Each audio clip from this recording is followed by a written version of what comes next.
The fascinating story of the man who remembered the future. Philip K. Dick. This year saw the 30th anniversary of the death of one of the most influential writers of all time, the iconic Philip K. Dick.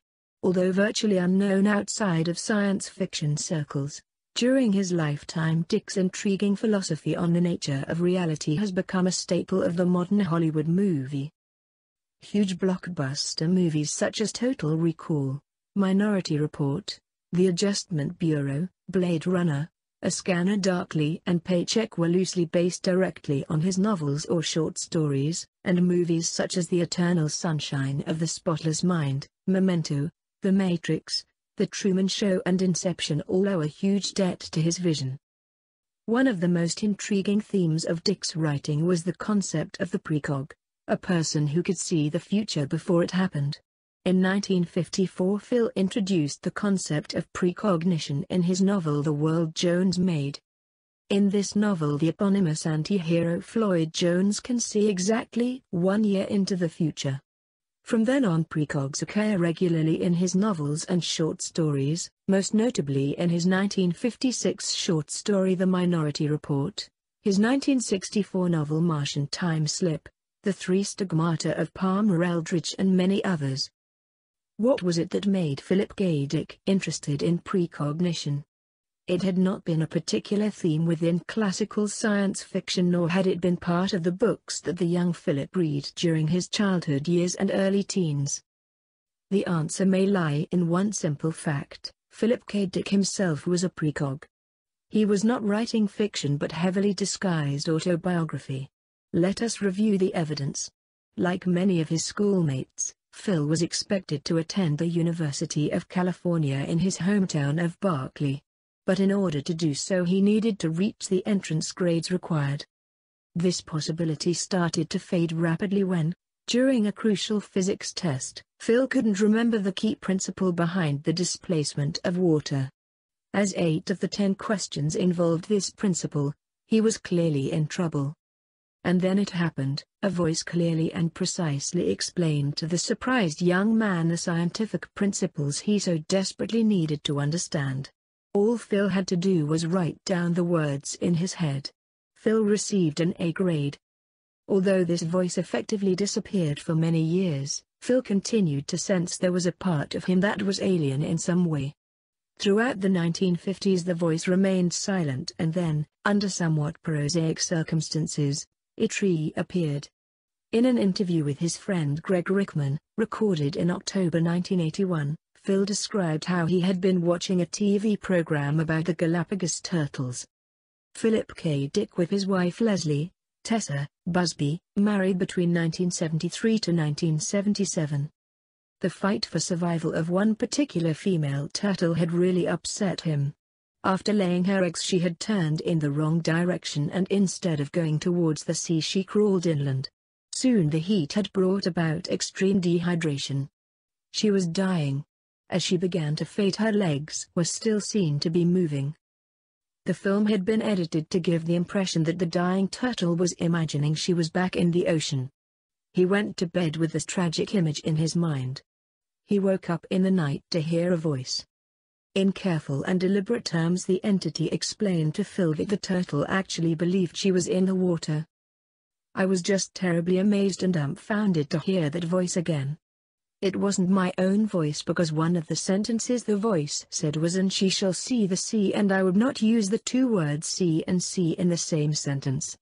It tends to do that, use word choices I don't use. One time it used the expression "a very poisonous poison," which I would not use. It is clear Phil recognized the voice as being the same entity that had helped him in his physics exam all those years before. It was back. He was to continue hearing this entity for many years, but only as a faint background whisper. In another 1981 interview he stated, "I only hear the voice of the spirit when I am falling asleep or waking up. I have to be very receptive to hear it. It's extremely faint. It sounds as though it is coming from a million miles away." The voice returns. In February and March 1974 the voice was to reappear and stay with him. It all started quite innocently. Phil had been in considerable pain after having a wisdom tooth pulled out. His wife, Tessa, called the dentist who prescribed painkillers. As Tessa did not want to leave her husband alone in such a state of agitation, she asked if somebody could deliver the prescription to their house in Fullerton. Half an hour later the doorbell rang and Phil dashed to the door. On opening it he saw a young woman clutching the much-needed painkillers. Phil stood back stunned. Around the young woman's neck was a necklace with a fish pendant. Phil recognized this as a symbol of something deep within himself. He asked her what it was and she explained it was a sign used by the early Christians as a code to show their secret beliefs to fellow Christians. Dick later reported this was the first time he experienced the pink light, the same light so central to the Beatles incident. Hereby described. He said a beam of this light shot out of the pendant and entered his brain.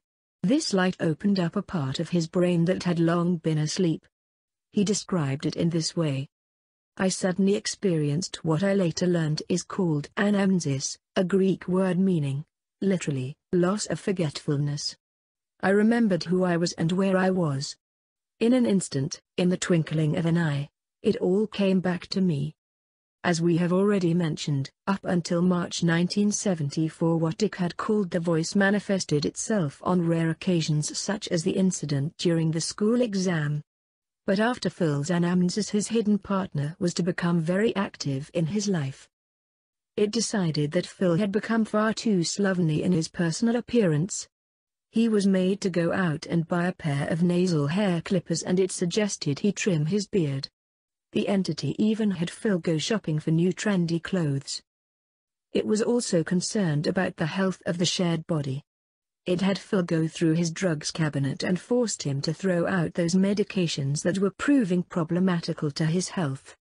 It discovered that wine was too acidic for his sensitive stomach and suggested he change to drinking beer. This being had many skills that Phil sadly lacked, such as business acumen. It realized he had made quite a mess of his tax matters and within weeks the entity sorted this out. It also had Phil sack his agent after it read over his royalty statements and discovered massive irregularities. All of these were minor interventions compared to its apogee, the saving of Phil's son's life. Phil describes how one morning he was lying in a semi-sleep state when he heard the voice announce that his recently born son, Christopher, had a potentially fatal birth defect and that urgent medical attention was needed. Indeed, the voice was quite precise when it stated, "Your son has an undiagnosed right inguinal hernia. The hydrocele has burst, and it has descended into the scrotal sac. He requires immediate attention, or will soon die." Phil told various versions of this story, including one involving him listening to the Beatles and the lyrics of Strawberry Fields were changed to give the instruction. Tessa, acting on her husband's frantic instructions, took Christopher to the family doctor and it was, indeed, confirmed that Christopher had exactly the problem the voice had described and surgery was needed. Dick's Homo plasmate. What was the source of this voice and how did it have information unknown to Phil? Phil was to conclude that it was an immortal part of himself, something he called a plasmate. He argued this entity had bonded with him and in doing so had taken human form, something Phil termed a homoplasmate. He was later to describe how his mind had been invaded by a transcendentally rational mind, as if I had been insane all my life and had suddenly become sane. He explained that mental anguish was simply removed from me as if by divine fiat. Some transcendental divine power which was not evil, but benign intervened to restore my mind and heal my body and give me a sense of the beauty, the joy, the sanity of the world. This being, set free from its shackles by Phil's anamnesis, was able to use its powers to help Phil precognize the future. Indeed, Phil realized this being had been the source of a series of peculiar precognitive incidents that had taken place throughout his life. For example, in his 1974 novel Flow My Tears the policeman said, Phil has a sequence in which one of his characters, Felix Buckman, is distraught at the death of his twin sister, Alice. He finds himself in an all-night gas station and there he meets up with a black stranger. Buckman and the black man start up a conversation. In the summer of 1978, Phil, uncharacteristically, decided to go out late at night to post a letter. In the darkness he noticed a man loitering by a parked car. Phil posted his letter, and on the way back the man was still there. In a second uncharacteristic impulse, Phil walked over to the man and asked if anything was the matter. The man replied that he was out of gas and he had no money with him. Much to his surprise, Phil found himself digging into his pocket and giving the man some cash. The man asked for Phil's address and said that he would return later and pay him back. As Phil entered his apartment, he realized that the money would be of no use to his new friend. There were no gas stations within walking distance. Phil went back out, found the man, and offered to drive him to the nearest all-night gas station. As he stood watching the man fill up his metal gas can, he had an alarming sensation of a déjà vu-like recognition. Suddenly I realized that this was the scene in my novel, the novel written 8 years before. The all-night gas station was exactly as I had envisioned it in my inner eye when I wrote the scene, the glaring white light, the pump jockey. And now I saw something which I had not seen before. The stranger who I was helping was black. Phil drove the black man back to his car. They shook hands and Phil never saw him again. He finishes off his description of this event with a slightly chilling comment. I was terribly shaken up by this experience. I had literally lived out a scene completely as it had appeared in my novel. What could explain all this? Uncanny precognition. In early 1974, Phil started a long-term correspondence with a graduate student called Gloria Bush. As time went on, Phil described to Gloria some of his deepest thoughts, including his fascination regarding his own precognitive abilities. In a letter dated the 9th of May of that year, he described to Gloria a particularly strange recurring dream he experienced in November 1971. In the dreams he always saw what looked like a Mexican city with square arrangements or streets and yellow cabs. The yellow cabs suggested to Phil a location in the USA rather than Mexico or Latin America. At the time of these dreams he was living in Marin County, north of San Francisco. In 1974 he was living in Fullerton, a southern suburb of Los Angeles. Right next to Fullerton is a place called Placentia, which is a strongly Hispanic area. Phil explains to Claudia that he was convinced this was the place he saw in these dreams. But Phil's dreams in 1975 took a turn to the macabre. On the 25th of February he wrote a letter to Bush that was very different from those he had sent before. In a fascinating postscript to an otherwise standard letter, he mentions the entity again. It had clearly been manifesting itself within his life at that time. How regularly and to what intensity we cannot say, as we have no other source other than this letter. However, it is clear Phil wanted to bring things to a head. He told Claudia, "I was up to 5 a.m. on this last night. I did something I never did before. I commanded the entity to show itself to me, the entity which has been guiding me internally since March." A sort of dream-like period passed. Then, of hypnagogic images of underwater cities, very nice. And then a stark single horrifying scene, inert but not still. A man lay dead, on his face, in a living room between the coffee table and the couch. On the 9th of May 1974 he wrote another typewritten letter to Claudia stating that he felt scared. He didn't elaborate on this comment, but at the bottom of the letter is a handwritten note that states the following. P.S. What scares me most, Claudia, is that I can often recall the future. Almost exactly 7 years later, Phil had failed to answer a series of phone calls to his condominium. A group of neighbors then found his front door open.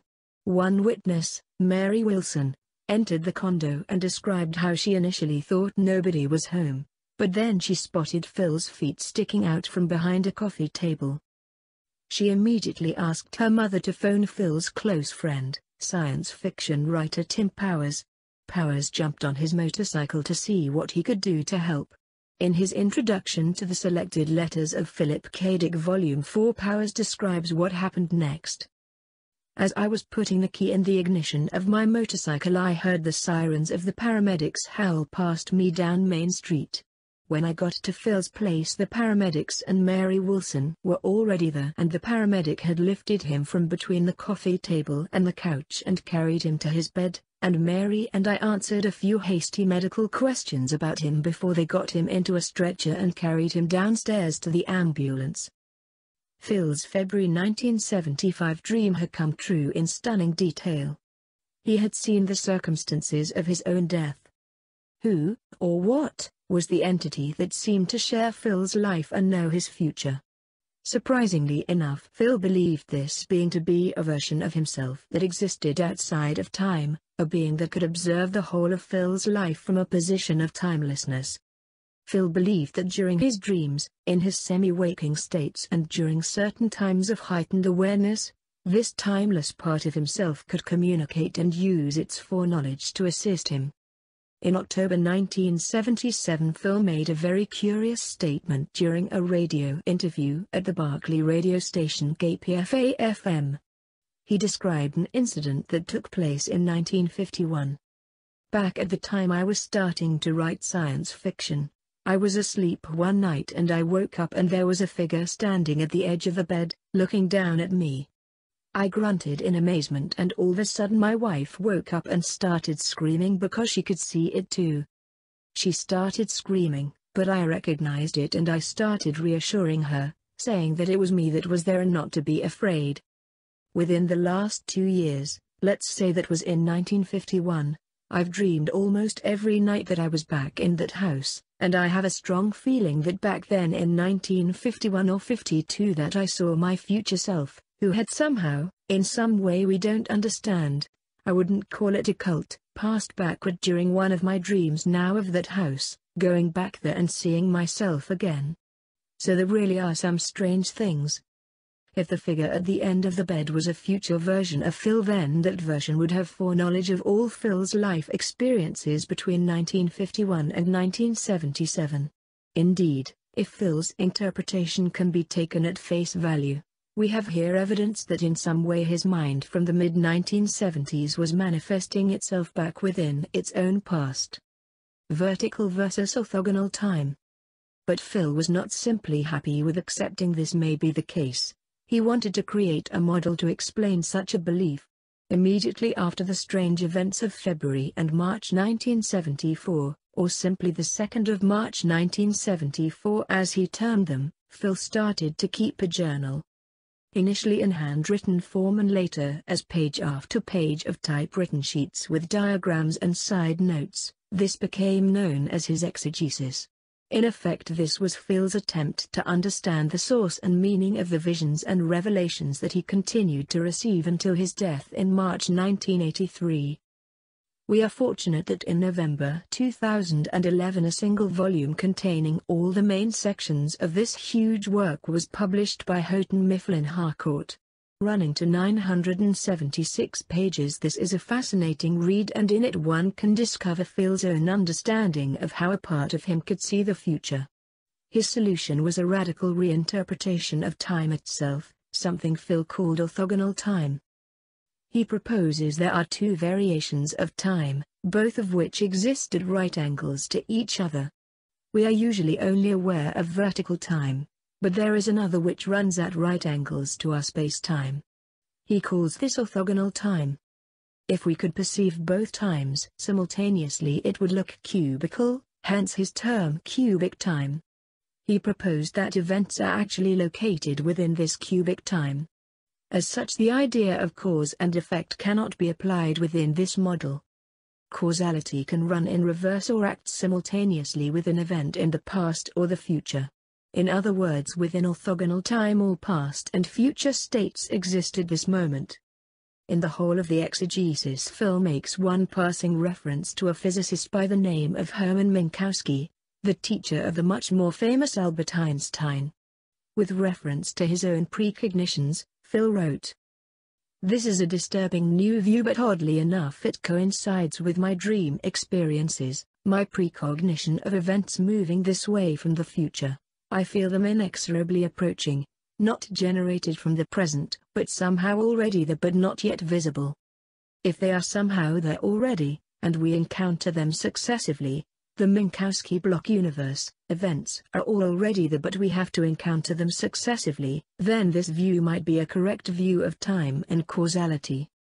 Phil suggested that the basic premise of his short story Adjustment Team, that there exists a way in which the past can be adjusted to change the present, may be another of his fictionalized accounts of something that really takes place. Phil believed that part of us exists within orthogonal time and this alternate consciousness can, under certain circumstances, communicate with the everyday self that perceives only linear time.